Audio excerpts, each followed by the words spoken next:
तोहार बेटी कैसन बिया? इलाज चला था। तोहार बेटा कैसन बा? इलाज चला था। सारा गांव में हल्ला हो गइल बारे कि किसन तोहरा बेटी के चक्कर चला था। ई सुन के सारा बाराती भाग गेलन सन।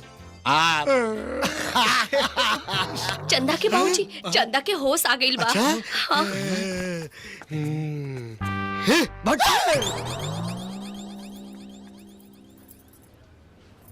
किशन,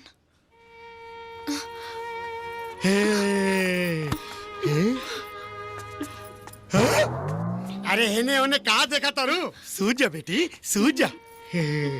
अरे सूझ जा ना। अरे तोरा बुझात नहीं के कहा? सूझ जा।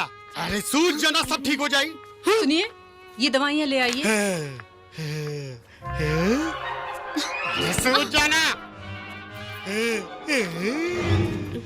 धीरज